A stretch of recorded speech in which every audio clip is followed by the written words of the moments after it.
Best ബ്രെയിന്, നല്ല engineers, doctors, executive jobs, നല്ല നല്ല കരുത്തന്മാരായ ബുദ്ധിയുള്ള തൊഴിലാളികൾ, നല്ല ചുറുചുറുക്കുള്ള ചെറുപ്പക്കാരികൾ എല്ലാം നമ്മുടെ നാട്ടിൽ നിന്നും ഇവിടെ വന്നു. ഗൾഫ് കൺട്രീസിൽ മുഴുവനും പല രാജ്യങ്ങളിലായി അവർ പരന്നു കിടക്കുന്നു. പക്ഷേ ഞങ്ങൾക്ക് അവിടെ നിന്ന് അവർ വിട്ടുവന്നതിൽ നിരാശയുണ്ടെങ്കിലും ഇവിടെ വന്ന് കാണുമ്പോൾ വളരെയധികം സന്തോഷവും കൗതുകവും തോന്നാറുണ്ട്. അവരോട് സംസാരിക്കുമ്പോൾ, അവരുടെ കുട്ടികളോട് സംസാരിക്കുമ്പോൾ, അവരെ കുട്ടികൾക്ക് കിട്ടുന്ന വിദ്യാഭ്യാസവും അവരെ വളർത്തുന്ന രീതിയിലുമൊക്കെ ഞങ്ങൾക്ക് അങ്ങേയറ്റം മതിപ്പും സന്തോഷവും തോന്നാറുണ്ട്. ഒരു നിരാശ ഞങ്ങളുടെ കൂടെ കഴിയേണ്ട ആളുകളൊക്കെ ഇവിടെ ആയിപ്പോയല്ലോ എന്ന്. പക്ഷെ അങ്ങനെ നിരാശപ്പെട്ടിട്ട് കാര്യമില്ല.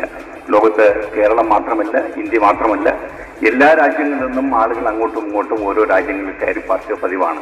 അതുകൊണ്ട് ഈ ഒരു പ്രോസസ്സ് അതിങ്ങനെ നടന്നുകൊണ്ടിരിക്കും, പ്രക്രിയ നടന്നുകൊണ്ടിരിക്കും. ഏതായാലും ഞങ്ങളെയൊക്കെ വളർത്തുകയും നിർത്തുകയും ചെയ്യുന്ന നിങ്ങളെയൊക്കെ നേരിൽ കാണുമ്പോൾ